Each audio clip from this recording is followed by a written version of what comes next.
तो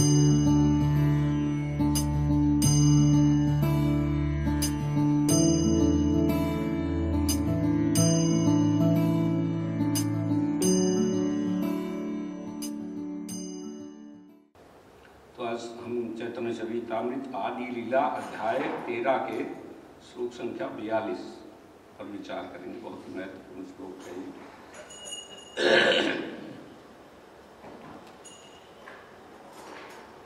विद्यापति जय देव चंडीदासेर गीत, विद्यापति जय देव चंडीदासेर गीत, विद्यापति जय देव चंडीदासेर गीत, विद्यापति जय देव चंडीदासेर गीत, आस्वादेन रामानंद स्वरूप सहित, आस्वादेन रामानंद स्वरूप सहित, आस्वादेन रामानंद स्वरूप सहित, आस्वादेन रामानंद स्वरूप सहित।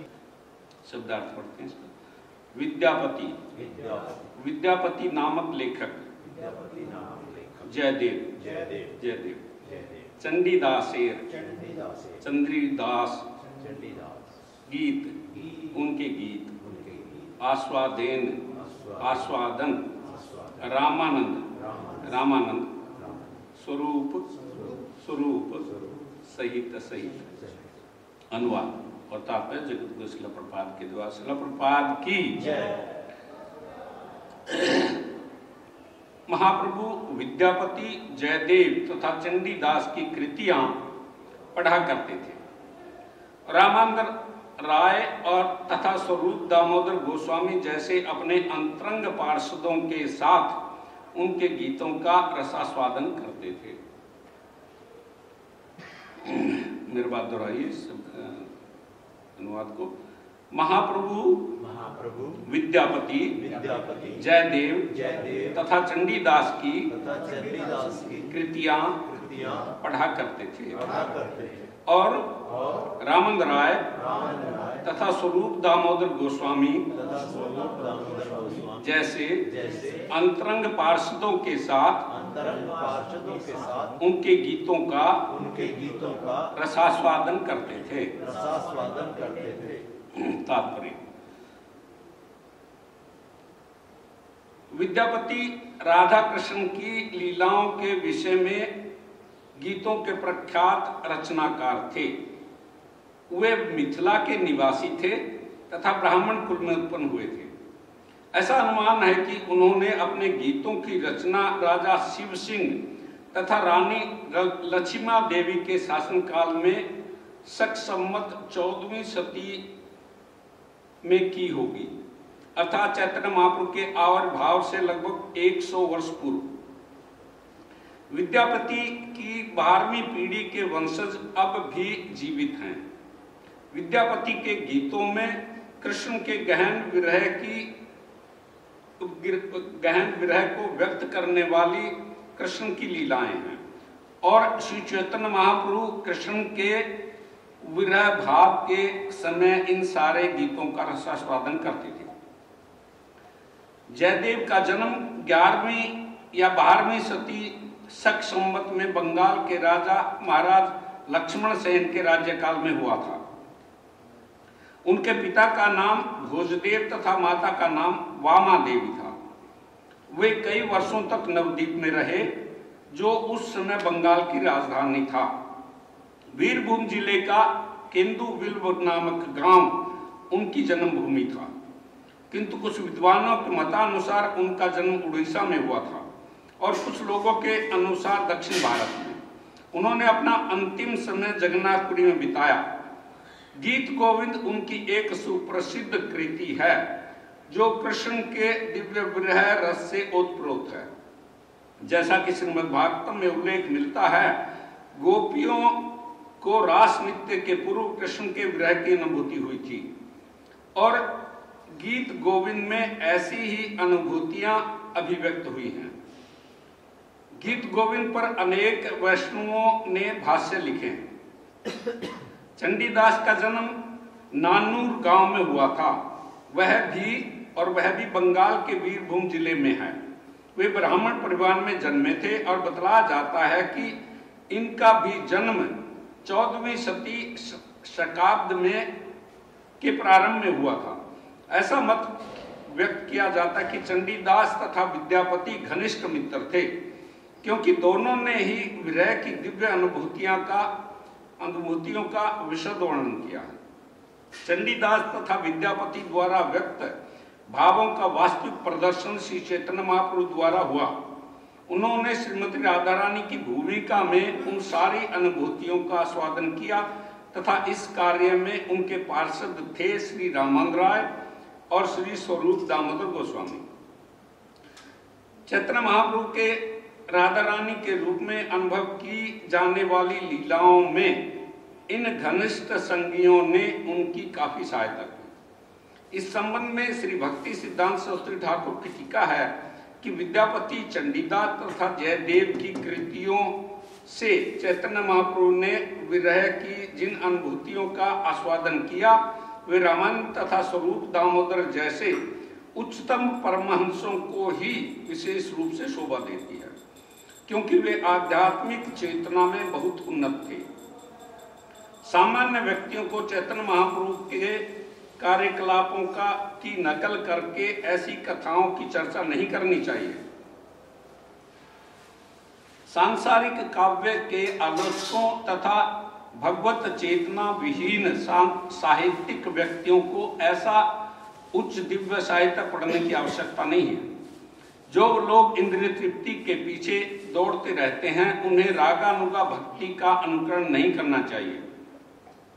चंडीदास, विद्यापति तथा जयदेव के गीतों में पूर्ण पुरुषोत्तम भगवान के दिव्य कार्यकलापों का वर्णन किया गया है। इन गीतों के संसारी समालोचक सामान्य लोगों को लंपट बनाने में ही मदद करते हैं और इससे संसार में सामाजिक अपकीर्ति तथा नास्तिकता का ही जन्म होता है। मनुष्य को राधा तथा कृष्ण की लीलाओं को एक सांसारिक युवक तथा युवती का प्रेमालाप समझने की भूल नहीं करनी चाहिए। युवकों तथा युवतियों के संसारिक कामुक कार्य अत्यंत ग्रहित होते हैं। अतएव देहात्म बुद्धि वालों और इंद्रिय तृप्ति के इच्छुकों को श्री राधा कृष्ण की दिव्य लीलाओं की चर्चा में नहीं पड़ना चाहिए। ओम ज्ञानतिमिरान्धस्य ज्ञानञ्जन शलाकया चक्षुरुन्मीलितं येन तस्मै श्रीगुरुवे नमः। श्रीचैतन्यमनाभीष्टं स्थापितं येन भूतले स्वं रूप कदा मह्यं ददाति स्वपदान्तिकं। वन्देऽहं श्रीगुरो श्रीयुतपदकमलं श्रीगुरून् वैष्णवांश्च श्रीरूपं साग्रजातं सगणरघुनाथान्वितं तं सजीवं साद्वैतं सावधूतं परिगणसहितं कृष्णचैतन्यदेवं श्रीराधा कृष्णपदां सगणललिता श्रीविशाखान्वितांश्च। हे कृष्ण करुणा सिंधु दीनबंधु जगतपते गोपेश गोपिका कांत श्रीराधा कांत नमस्तुते। तप्त कांचन गौरांगी राधे वृंदावनेश्वरी वृषभानुसुते देवी प्रणमामि हरिप्रिय। वाञ्छाकल्पतरुभ्यश्च कृपा सिन्धुभ्यैव च पतितानां पावनेभ्यो वैष्णवेभ्यो नमो नमः। नमः विष्णुपादाय कृष्णपृष्ठाय भूतले चिन्त्य भक्ति वेदांत स्वामिनीति नाम्ने नमस्ते सारस्वती देवे गौरवाणी प्रचारिणे निर्विशेष शून्यवादी पाश्चात्य देश तारिणे। जय श्री कृष्ण चैतन्य प्रभु नित्यानंद श्री अद्वैत गदाधर श्रीवासादि गौर भक्तवृंद। हरे कृष्णा कृष्ण कृष्ण हरे हरे हरे राम राम राम हरे हरे। मूकं करोति वाचालं पंगुं लंघते गिरिं यत्कृपातमहं वन्दे श्रीगुरुं दीनतारिणं परमानन्दं माधवं चैतन्यईश्वरम्।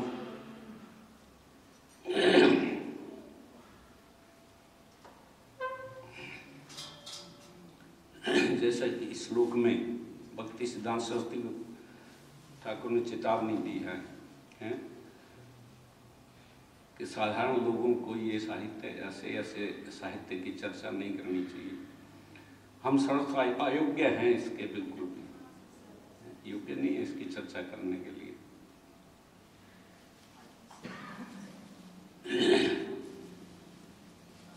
जैसे कि मंदिर प्रशासन ने आदेश दिया है, तो कुछ बचते हुए गूढ़ रहस्यों से हैं, इस कोशिश करेंगे इस तरह कहने के बारे में।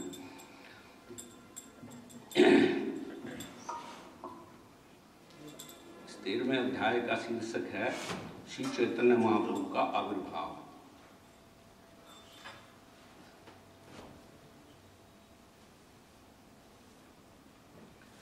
चैतन्य महाप्रभु कौन है, आप सुनते आ रहे हैं इतने दिनों से। चैतन्य महाप्रभु कौन है? स्वयं भगवान हैं?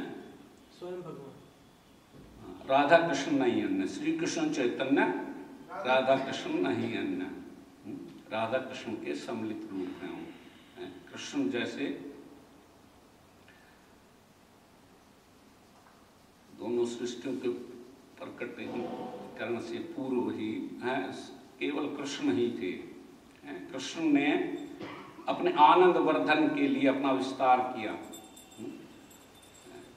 राधा रानी के रूप में, चतुर्व्यूह के रूप में अपना विस्तार किया उन्होंने। जैसे कृष्ण के अनेक विस्तार हैं, कितने सारे अवतार हैं, उनके चतुर्व्यूह नारायण रूप हैं, फिर विष्णु रूप हैं, कितने सारे इतने विस्तार हैं। ऐसे ही राधा रानी के भी अनंत विस्तार हैं। राधा रानी समस्त लक्ष्मियों के रूप में अपना विस्तार करती हैं, द्वारका की रानियों के रूप में अपना विस्तार करती हैं, अनंत कोटि गोपियों के रूप में अपना विस्तार करती हैं दोनों। ये रसास्वादन के लिए ऐसा किया गया है, इतना विस्तार। और विशेष रूप से कृष्ण को आनंद प्रदान करने के लिए राधा रानी अपना विस्तार करती हैं इतने रूपों में।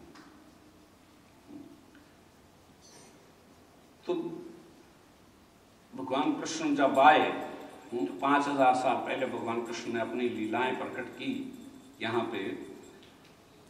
तो लीलाएं प्रकट करने के बाद कृष्ण अप्रकट हो गए। कृष्ण की लीलाएं दो प्रकार की हैं, प्रकट लीलाएं और अप्रकट लीलाएं। प्रकट लीलाएं जिनको हर कोई देख सकता है, जैसे 5000 साल पहले भगवान ने प्रकट लीलाएं प्रकट की थी यहाँ पे, उनको प्रकट लीलाएं कहते हैं, जिनको सब अपनी नजरों से, आंखों से देख सकते हैं। अप्रकट लीलाएं जो है वो भी अब नित्य हैं।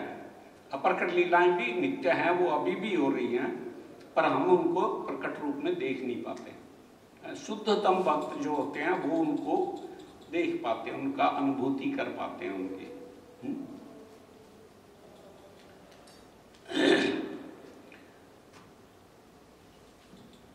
तो कृष्ण जो 5000 साल पहले अपनी लीलाएं प्रकट करने के बाद चले गए, लेकिन फिर जो है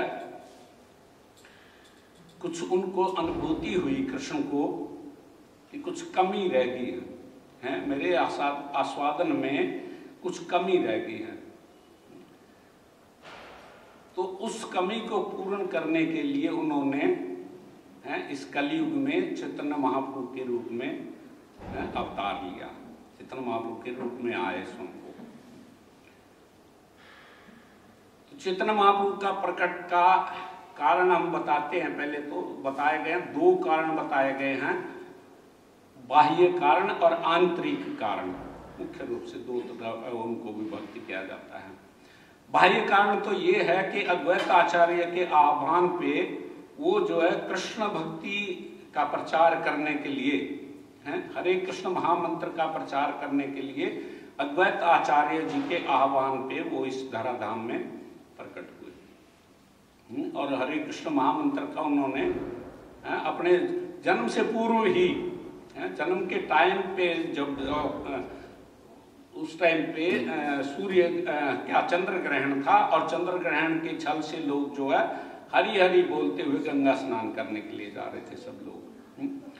तो उस टाइम सारे लोग जो है हरि नाम का उच्चारण कर रहे थे। और जब चैतन्य महाप्रभु ने जन्म ले लिया, प्रकट हो गए यहाँ पे, तो भी चैतन्य महाप्रभु जो है बालक होते हुए रोते रहते थे। जब रोते रहते थे तो आस पड़ोस की स्त्रियां जब आती वहां पे और हरी हरी जब उसका उच्चारण करती तो फिर हंसने लगते थे, हैं?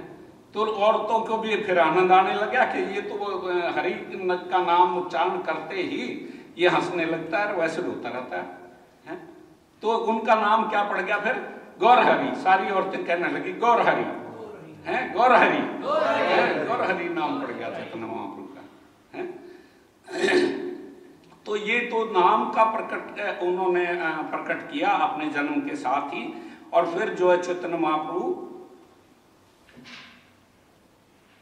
अपनी बाल्य लीलाओं में, हैं, उनकी लीलाओं को 4 भागों में बांटा जाता है।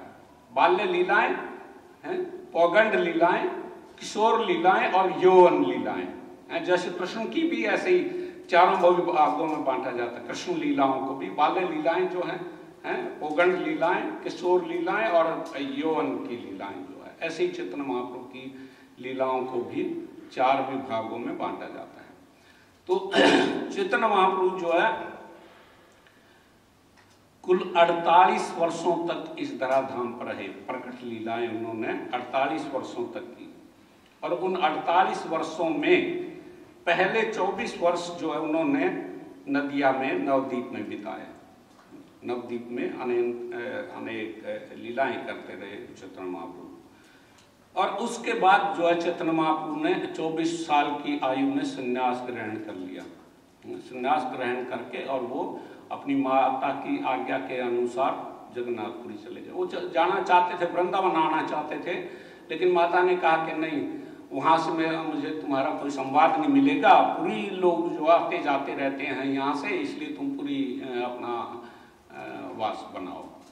तो इसलिए चैतन्य महाप्रभु पुरी में चले गए। और पुरी में रहते हुए चैतन्य महाप्रभु ने 6 वर्ष तो पूरे भारतवर्ष में गमनागमन किया। पहले जो है 2 वर्ष तक वो दक्षिण भारत की यात्रा पे गए और वहाँ भी दिव्य लीलाएं की उन्होंने। पूरे दक्षिण भारत में जहाँ भी वो जाते थे वहीं हरे कृष्ण महामंत्र का उच्चारण करने लोग दर्शन करते ही हरे कृष्णा कृष्ण कृष्ण हरे हरे, हरे राम राम राम हरे हरे। जितने लोग उनके संपर्क में आते उनके दर्शन करते वही कृष्ण भावना भावित हो जाते। और वो अपने गांव में जाते तो पूरा गांव आगे जो है कृष्ण भावना भावित हो जाता था। ऐसे चैतन्य महाप्रभु ने ऐसे प्रचार किया है पूरे दक्षिण भारत में।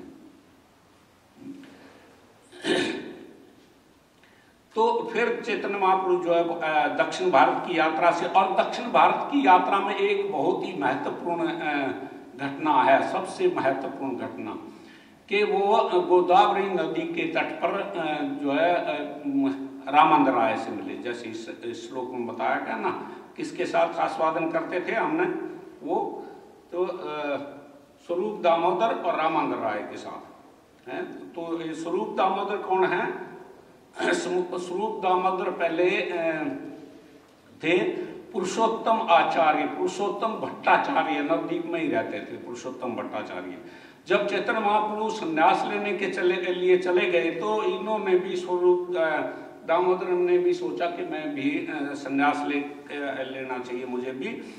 ये भी बनारस में चले गए। बनारस में एक मायावादी से शिक्षा लेने लगे और उनसे संन्यास लेना चाहते थे, पर उन्होंने संन्यास नहीं लिया, ब्रह्मचर्य वेश धारण किया वहां पे स्वरूप दामोदर ने। हाँ, और चैतन्य महाप्रभु उधर से संन्यास लेके और पुरी में आ गए। फिर चैतन्य महाप्रभु जब दक्षिण भारत की यात्रा पे थे तो उनको एक सार्वभौम भट्टाचार्य ने एक सलाह दी थी कि आप दक्षिण भारत की यात्रा पे जा रहे हैं तो वहाँ एक बहुत ही महत्वपूर्ण व्यक्ति है। पहले हम उसका मजाक उड़ाते थे, पहले हम कहते थे वैष्णव है ये तो क्या है?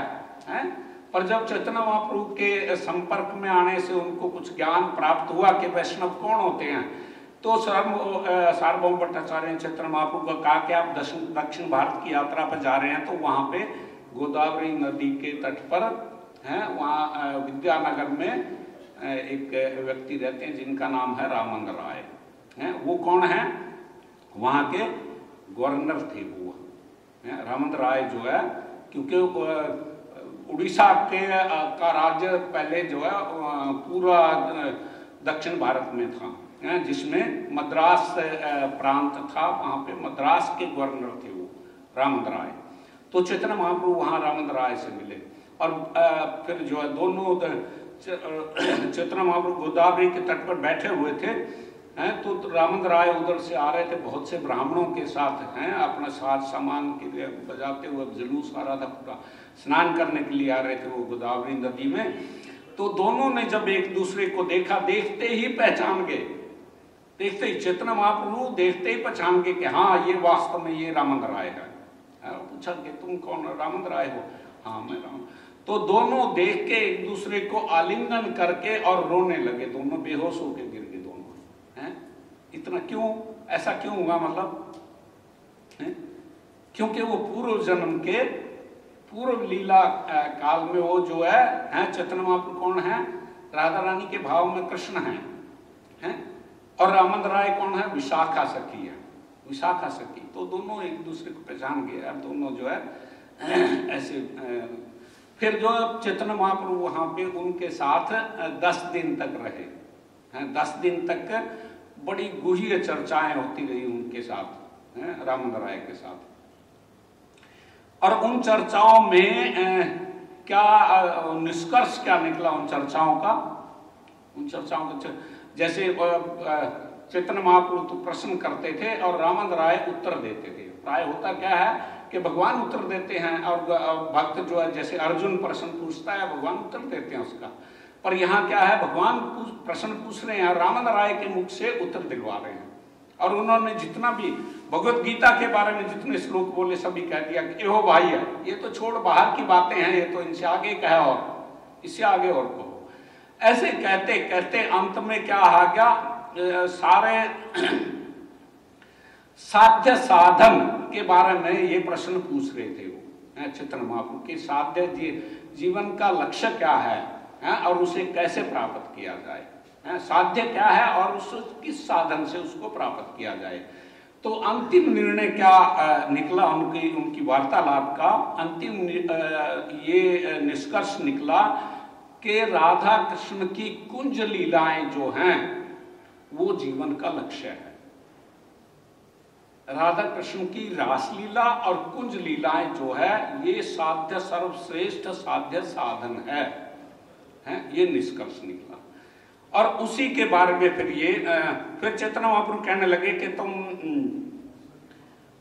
ये राजपथ छोड़ के, गवर्नरशिप छोड़ के तुम पुरी में आ जाओ, और मैं भी दक्षिण भारत की यात्रा पूरी करके मैं भी पुरी में आ जाऊंगा और वहां पे हम इन लीलाओं का रसास्वादन करेंगे। तो चैतन्य महाप्रभु फिर जब लौट के आगे पुरी में, उसके बाद चैतन्य महाप्रभु वृंदावन में गए। 2 बार उन्होंने नवद्वीप की यात्रा की दोबारा से, और ये इस तरह उनको 6 वर्ष लग गए। 6 वर्ष तक वो यात्रा करते रहे ऐसे ऐसे। फिर अगले अब कितने वर्ष के हो गए वो?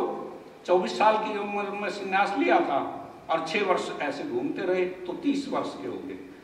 फिर अगले 6 वर्ष तक जो है हर वर्ष चतुर्मास में नवद्वीप से, बंगाल से जो है भक्त चैतन्य महाप्रभु के जो भक्त थे वो 200-250 कम से कम, कभी 300 इतने लोग जो है शिवानंद सेन के मार्गदर्शन में और रथ यात्रा में भाग लेने के लिए जाते थे। पूरा चतुर्मास तक जो है वहाँ पे रहते थे पुरी में। नित्यानंद प्रभु भी होते थे पहले, तो शुरू में तो अद्वैत आचार्य आदि सारे जो है भक्त वहाँ पे जाते थे। तो 6 वर्ष तक चैतन्य महाप्रभु ऐसे रथ यात्रा के सामने नृत्य करते थे रथ यात्रा के टाइम पे, और गीत गाते थे, नृत्य करते थे।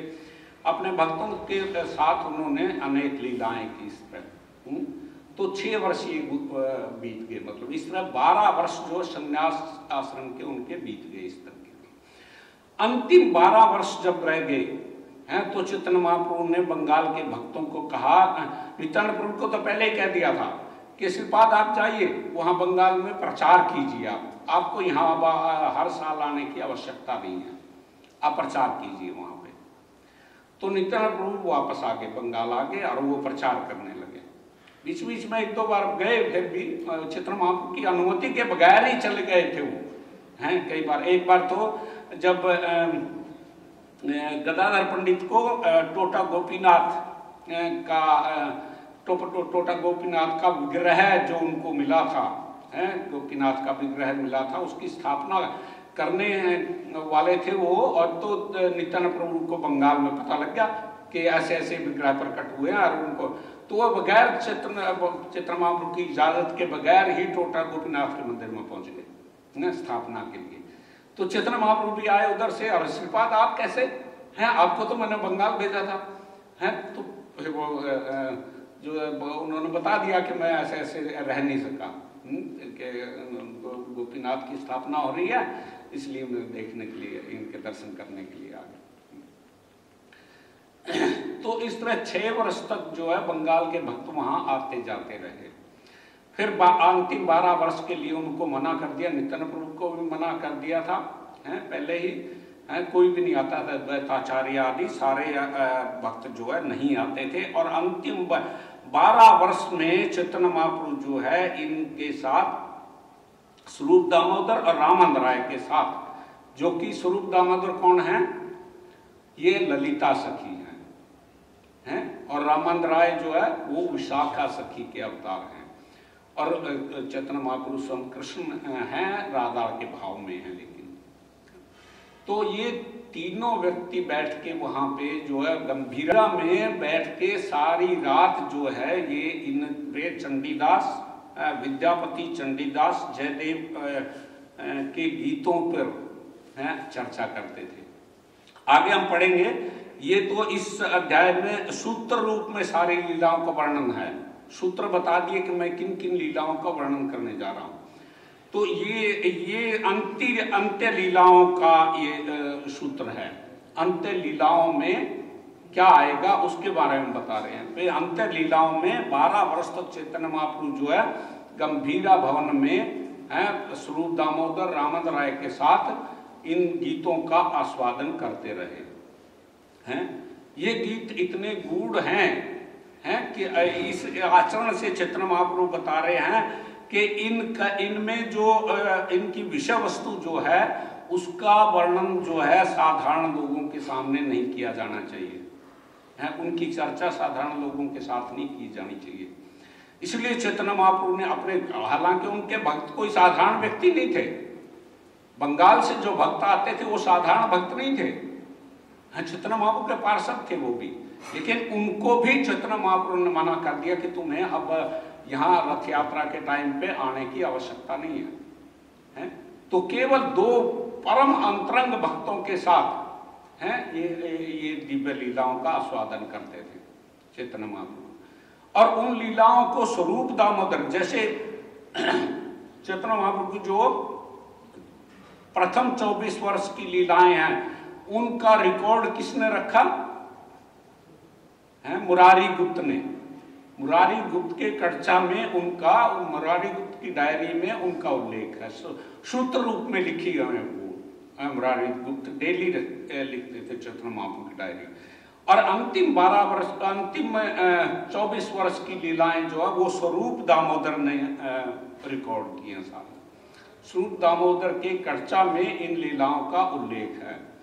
और स्वरूप दामोदर भी सूत्र रूप में लिखते थे उनको। स्वरूप दामोदर चैतन्य महाप्रभु के सेक्रेटरी थे, वो उनके साथ रहते थे और नित्य लीलाओं को सूत्र रूप में लिखते थे।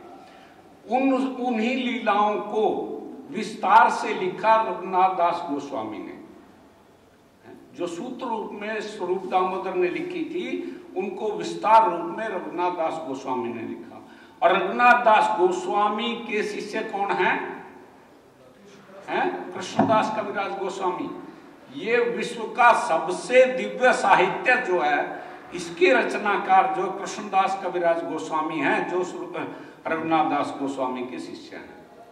और उन्होंने रघुनाथ दास गोस्वामी से इन लीलाओं को सुना। वो श्रुतिधर हैं बिल्कुल, उन्होंने लीलाओं को इनको सुना और उनके कर्चा से इनका वर्णन जो है विस्तार से वर्णन किया। इस चैतन्य चरितामृत से पहले उन्होंने एक ग्रंथ लिखा था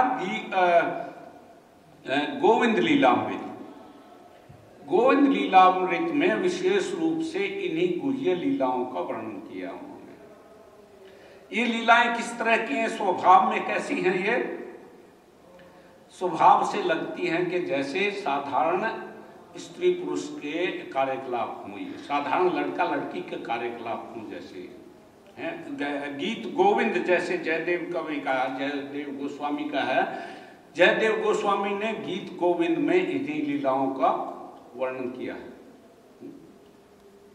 जयदेव गोस्वामी जानते थे कि कलयुग के लोगों का स्वभाव कैसा है।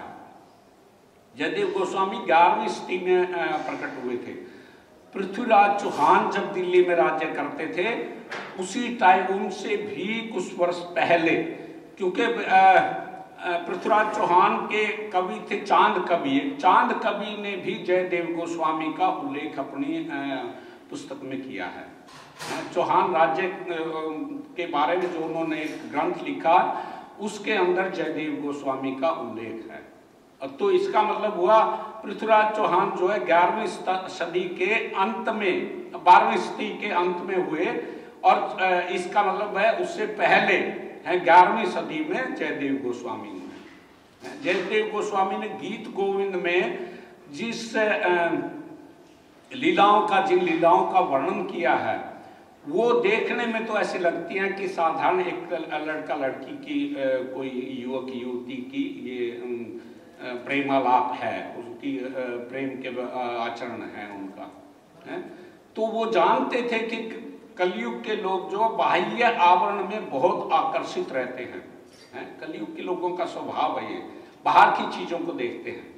इसलिए उन्होंने एक काव्य के रूप में, सुंदर काव्य के रूप में उन गुह्य लीलाओं को लपेट के ऐसे ऊपर से आच्छादित कर दिया कविता के रूप में, लेकिन अंदर जो है दिव्य औषधि है उनके अंदर।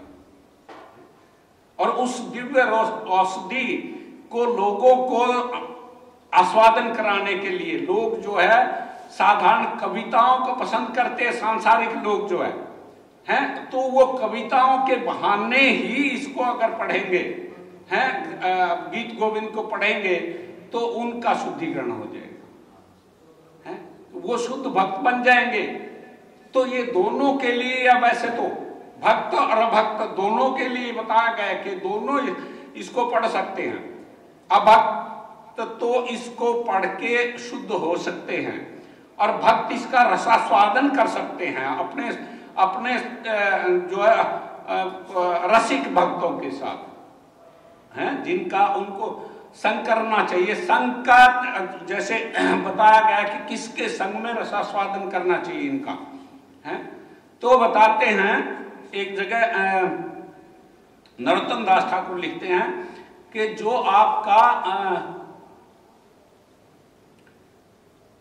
आपको किसका संग करना चाहिए। नरोत्तम दास ठाकुर कहते हैं एक तो सजातीय व्यक्ति की क्या योग्यता होनी चाहिए कि वो व्यक्ति सजातीय होना चाहिए। सजातीय का मतलब ये नहीं कि क्षत्रिय को क्षत्रिय की, ब्राह्मण को ब्राह्मण की, या वैश्य को वैश्य का संग करना चाहिए, नहीं।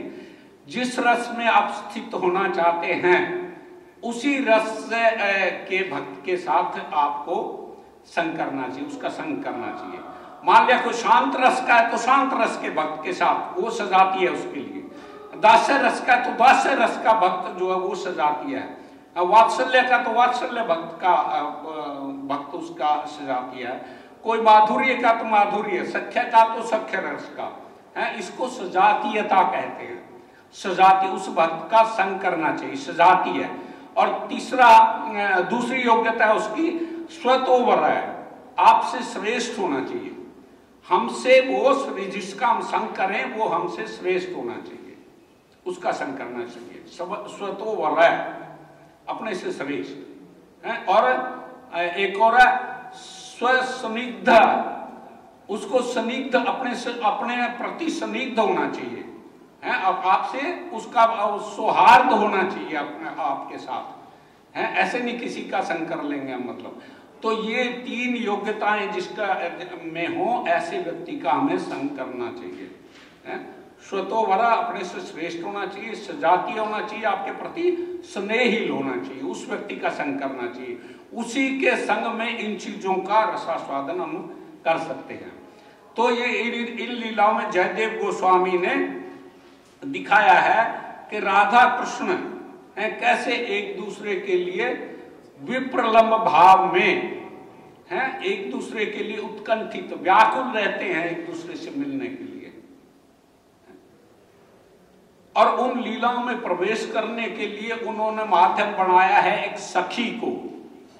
गीत गोविंद में एक सखी, नाम नहीं दिया उसने, सखी को। वो सखी जो है दोनों का विरह करवाती है और मिलन भी करवाती है।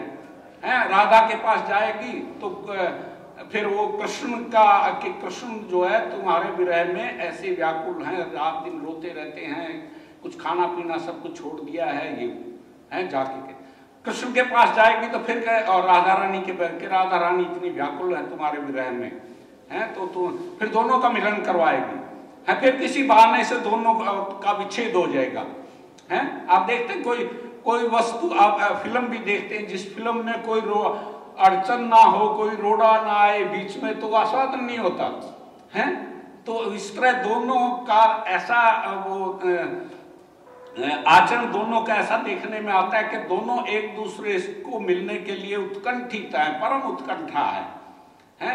तब वो जो उसको और विरह भाव इतना उनका बढ़ जाता है और फिर उसके बाद जो मिलन होता है वो जो है बड़ा आस्वाद्य होता है। तो इस तरह बार बार यही दिखाया गया है इसमें गीत गोविंद के अंदर। और इसी तरह के भाव जो है विद्यापति और जयदेव गोस्वामी, चंडीदास, चंडीदास ने इन्होंने भी ऐसे भाव जो अपने गीतों में व्यक्त किए हैं। तो नरोत्तम दास ठाकुर एक जगह कहते हैं कि इससे इनमें हम कैसे प्रवेश कर सकते हैं। सब पहली योग्यता तो है कि हमें साधन भक्ति का पालन करना पड़ेगा।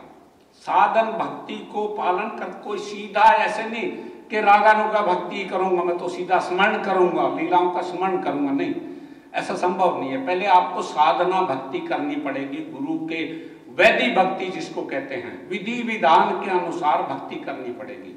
नरोत्तम दास ठाकुर कहते हैं कि ये एक ही भक्ति जो है, भक्ति के 3 स्तर हैं, जैसे साधना भक्ति, भाव भक्ति और प्रेमा भक्ति है। ये तर और तम जैसे सुंदर है, मान लिया साधना भक्ति सुंदर है, भाव भक्ति सुंदरतर है और प्रेमा भक्ति जो है सुंदरतम है। ये एक आहिस्ता आहिस्ता हम प्रोग्रेस करते रहेंगे। अगर हम विधि विधान का पूरी तरह पालन करेंगे, अच्छी तरह गुरु के निर्देशों का अच्छी तरह पालन करेंगे, तो हम भाव भक्ति स्तर तक पहुंच जाएंगे। और भाव भक्ति का अनुसरण करते करते, उसका पालन करते करते हम जो है अनुराग इतना उत्पन्न होगा कि हम प्रेम तक, प्रेमा भक्ति तक पहुंच सकते हैं। तर तम अवस्थाएं बताएगी। एक ही स्तर को जो है ऊपर मध्य स्तर पर जाएंगे और फिर उत्तम स्तर पे जा सकते हैं। सबके लिए ही संभव है ये, मतलब बशर्ते के व्यक्ति जो है विधि विधान का अच्छी तरह पालन करे। और उसमें जब फिर रति उत्पन्न होती है, रति स्तर पर जब वो आता है, रति मतलब लोभ ही एकमात्र कारण है इस चीज को प्राप्त करने का। जिसमें लोभ हो गया वही व्यक्ति इन चीजों का आस्वादन कर सकता है, इन लीलाओं का आस्वादन वही व्यक्ति कर सकता है जिसमें इन लीलाओं के प्रति लोभ हो गया है। वरना हमारी योग्यता नहीं है इनको अध्ययन करने की, इनको पढ़ने की हमारे लिए आवश्यकता नहीं है जब तक लोभ उत्पन्न ना हो। और सांसारिक सारी तरह की अन्य अभिलाषा है, सारी सांसारिक अभिलाषाएं हमारी समाप्त ना हो जाए। संसार को भोग करने की सभी अभिलाषाएं, जिसकी अन्य अभिलाषिता शून्यम ज्ञान कर्मादि अनावृतम, जैसे बताया है। अनन्य भक्ति बिल्कुल जब हो जाती है एकांतिक, बस कृष्ण की तरफ, राधा कृष्ण की तरफ, तब जो है लोभ उत्पन्न होता है तब हम इनको जो है, लोभ ही कारण है ये प्राप्त करने का। बस जिसमें लोभ उत्पन्न हो गया वो इनका अध्ययन करेगा, इनको एकांत में और अपने सजातीय स्नेही भक्तों के साथ जो इनका रसास्वादन करेगा है, वो व्यक्ति जो है फिर अपना जीवन का लक्ष्य प्राप्त कर सकता है। जैसे कि साध्य साधन जो बताया गया, सर्वश्रेष्ठ साध्य साधन जो है वो ये है। तो उसमें फिर नरोत्तम दास ठाकुर कहते हैं एक पद में, उसमें प्रेमा भक्ति चंद्रिका में कहते हैं, महाजनेर जतोपथ ताते हो अनुरक्त है, पूर्व पूर्व पर करिया विचार। वो कहते हैं महाजनों का जो पथ है, महाजनों ने जो पथ दिखाया है उस पे चलो। और उस पे कैसे चलोगे? पूर्व पर करिया विचार। पूर्व का क्या मतलब है? पूर्व का मतलब है जो चैतन्य महापुरुष से पूर्व जो महाजन हो चुके हैं उन्होंने क्या कहा है, और चैतन्य महापुरुष के बाद जो महाजन आए हैं पर महाजन, उन्होंने क्या कहा है, उस पर विचार करो। तो उस पर विचार करने से हम पाते हैं कि पूर्व महाजन तो चैतन्य महापुरुष से पूर्व जो महाजन है वो कौन है? जैसे महाभारत में बताया गया है या भागवतम में बताया गया है 12 महाजन हैं। 12 महाजनों का उल्लेख किया गया ना, अपने यमराज जी उल्लेख करते हैं उनका 12 महाजनों का। कौन से हैं प्रभु जी? स्वयंभूर, शंभु, नारद, प्रहलाद, जनको, क्या भीष्म है, बलि, व्यास, की वयम, ऐसे करके वो 12 महाजन हैं। तो विचार करने से क्या फिर वो नरोत्तम दास ठाकुर कहते हैं कि ये 12 महाजन हैं, इन्होंने भगवान की भक्ति की है। भगवान जिसमें 6 ऐश्वर्य हैं, इनकी भक्ति जो है ऐश्वर्य ज्ञान मिश्रित भक्ति है। ध्यान देखिए इसको, इनकी भक्ति कैसी है? भगवान की भक्ति है जिसमें 6 ऐश्वर्य हैं। ऐश्वर्य समग्रस्य वीर्यस्य यशस्य श्री, जैसे बताया गया है कौन से सारा ऐश्वर्य उनके पास उन्हीं का है, सारा बल उनके पास है, सबसे बलवान है ही नहीं, वो सारा बल उनके पास है, सारा धन उनके पास है, सारा ज्ञान उनके पास है, सारी सुंदरता उनके पास है, सारा ज्ञान और वैराग्य उनके पास है। इन ऐश्वर्यों से वो संपन्न है। कृष्ण उनकी भक्ति की है इन 12 महाजनों ने। ये तो हो गए पूर्व महाजन है। और फिर एक और भी पूर्व महाजन है, ये जो इस श्लोक में बताए गए हैं, ये भी पूर्व महाजन चैतन्य महापुरुष से पहले के वो है ना। ये भी चैतन्य महापुरुष तो जो हुए जो 15वीं सदी में है, 1486 में चैतन्य महापुरुष प्रकट हुए। तो ये विद्यापति, जयदेव और चंडीदास हैं। तो इनमें और उन पहले वालों में क्या अंतर है? जो 12 महाजन बताए उनकी भक्ति थी ऐश्वर्य ज्ञान मिश्रित, और इनकी भक्ति क्या है? इनकी भक्ति है गोपी भाव की भक्ति। इन्होंने जो आस्वादन किया, जैसे गीत गोविंद में, या चंडीदास और विद्यापति, इन्होंने अपने गीतों में क्या किया? गोपी भाव का उल्लेख किया है, सखी भाव का है, कृष्ण की सखियों का भाव, राधा रानी का जो भाव है वो उसका उल्लेख किया इन्होंने अपने गीतों में। तो इनकी गोपी भाव की भक्ति है। तो ये तो हो गए चैतन्य महापुरुष से पूर्व के महाजनों के सारे 12 महाजन वो, और 3-4 महाजन ये हुए। फिर आगे हम चैतन्य पर महाजन। पर महाजन कौन है?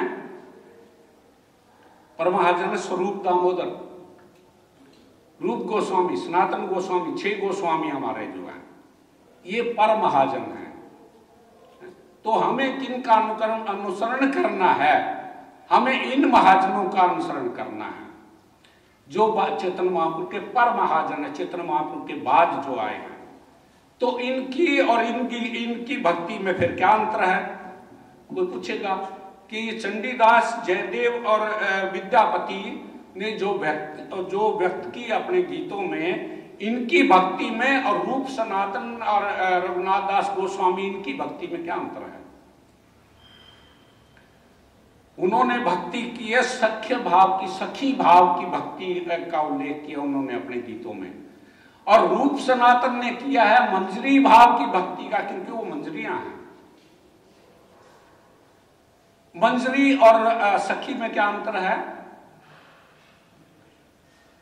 सखी तो युथेश्वरी होती है, मतलब है वो राधा रानी की समकक्षी है, मतलब एक किस्म की राधा रानी के साथ संग में रहती है वो सारा दिन, और राधा रानी जैसे उनमें से ललिता सखी है, ललिता सखी से तो राधा रानी डरती भी है, बल्कि वो डांट भी देती है उनको, कृष्ण को भी डांट देती है, राधा रानी को भी डांट देती है।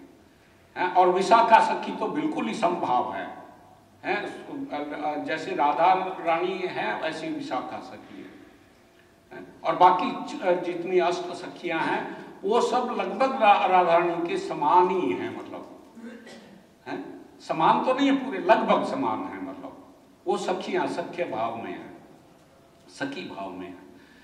लेकिन ये जो मंजरियां हैं ये भी एक प्रकार की सखियां तो हैं, पर उनकी निष्ठा जो है कृष्ण में कम है, राधा रानी में अधिक है, ये अंतर है। बाकियों की निष्ठा जो है दोनों में समान है लगभग, जितनी निष्ठा कृष्ण के प्रति उतनी राधा रानी के प्रति है, लेकिन इनकी निष्ठा जो है पूर्ण रूप से राधा रानी के प्रति है। रूप मंजरी, रति मंजरी है, जैसे लवंग मंजरी सनातन गोस्वामी हैं, राग मंजरी, रस मंजरी, विनोद मंजरी हमारे आचार्य आगे, कृष्णदास कबीरदास गोस्वामी कस्तूरी मंजरी हैं, ये ऐसे नरोत्तम दास ठाकुर चंपक मंजरी हैं, भक्ति विनोद ठाकुर हमारे कमल मंजरी हैं, जैसे सारे आचार्य हमारे मंजरी हैं। हमारे गोरकिशोर दास बाबा जी महाराज जो है वो गुण मंजरी हैं, और भक्ति सिद्धांत सरस्वती महाराज नयन मंजरी हैं। तो ऐसे सारे मंजरियां हैं, इनकी निष्ठा जो है राधा रानी के प्रति अधिक होती है।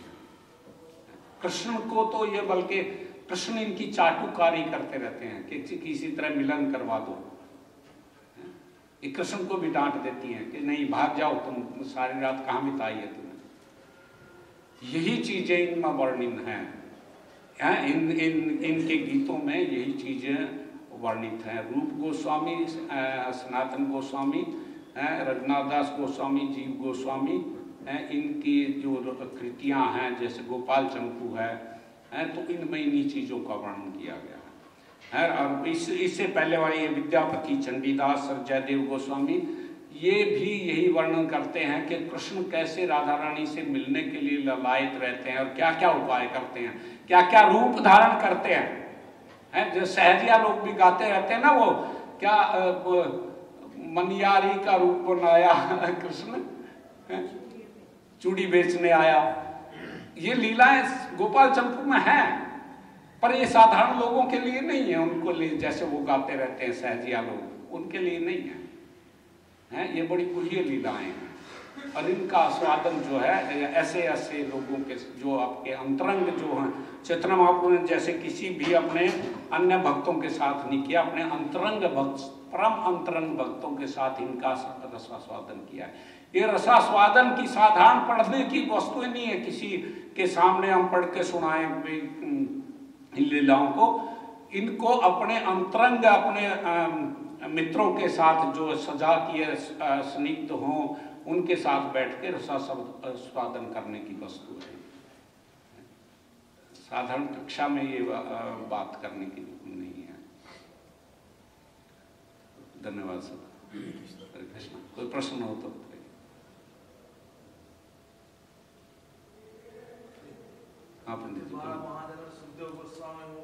हाँ, सुखदेव गोस्वामी एक्सेप्शन तो है ही ऑलरेडी है। सुखदेव गोस्वामी तो ठीक है, वो उनके स्तर के नहीं है, मतलब सुखदेव गोस्वामी तो अंतरंग है ना, यमराज ऐश्वर्य भाव में है। यमराज या बाकी सारे जो है ऐश्वर्य भाव में, इवन व्यासदेव जी भी सुखदेव गोस्वामी के स्तर पर नहीं है ना।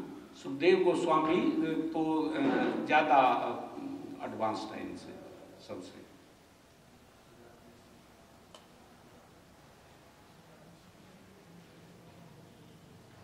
अब जैसे हम कहते हैं परंपरा धारा से जो तो ज्ञान को ग्रहण करना चाहिए। हाँ, तो अगर बात परंपरा की आई तो चंडीदास है, जयदेव गोस्वामी है, हाँ, तो उनका क्या परंपरा से लिंक है या परंपरा से लिंक नहीं है? नहीं, परंपरा से लिंक है उनका जी। जैसे चैतन्य महाप्रभु जब प्रकट हुए उससे पहले ही चैतन्य महाप्रभु ने अपने सारे भक्तों को प्रकट करवा दिया था, हैं? और उनको दर्शन भी दिए। चैतन्य महाप्रभु की कितनी लीलाएं आप पढ़ेंगे अद्वैत आचार्य के साथ या हरिदास ठाकुर के साथ, जन्म से पहले की लीलाएं हैं, मतलब वो बताई चैतन्य महाप्रभु ने। और चैतन्य महाप्रभु ने अपने प्रकट होने से पहले ही सारी चारों वैष्णव परंपराओं के आचार्यों को दर्शन दिए थे नवद्वीप में, हैं? चारों आचार्यों को, जो वर्तमान आचार्य हैं चारों को वैष्णव परंपराओं को उनको दर्शन दिए थे।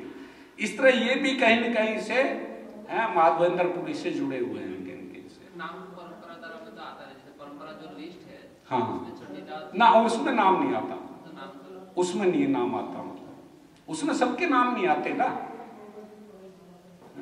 पर है तो वही, भाव तो वही है। आप देखो ना, जैसे चैतन्य महाप्रभु जब आए वृंदावन में आए जब, तो चैतन्य महाप्रभु आदि केशव के मंदिर में जब नृत्य कर रहे थे तो एक सनोडिया ब्राह्मण भी आके उनके साथ नाचने लगे। तो चैतन्य महाप्रभु समझ गए जरूर कोई ये माधवेंद्रपुरी के साथ कुछ न कुछ संपर्क है इसका। तो भाव से देखा जाता है कि ये परंपरा में है किसी न किसी तरह जुड़े हुए। चैतन्य महाप्रभु की, अब कोई कहे कि राधा कृष्ण, चैतन्य महाप्रभु कौन है? राधा कृष्ण है। राधा कृष्ण की भक्ति करने से सब कुछ हो जाएगा, फिर चैतन्य महाप्रभु की अलग से करने की क्या आवश्यकता है? नहीं, लेकिन हमारे ये सारे महाजन बताते हैं, पर महाजन जो है ये कहते हैं कि चैतन्य महाप्रभु की भक्ति किए बगैर, नित्यानंद और चैतन्य महाप्रभु की भक्ति किए बगैर कोई भी राधा कृष्ण की लीला में प्रवेश नहीं कर सकता, संभव ही नहीं है। इस तरह की भक्ति नहीं कर सकता, मतलब साधारण भक्ति हो सकती है उसकी, शांत रस की हो सकती है, दास्य रस की हो सकती है, लेकिन इस उत्तम स्तर की भक्ति किसी में नहीं होगी, मतलब जब तक वो इनसे अंतरंग ना किसी तरह जुड़ा हो।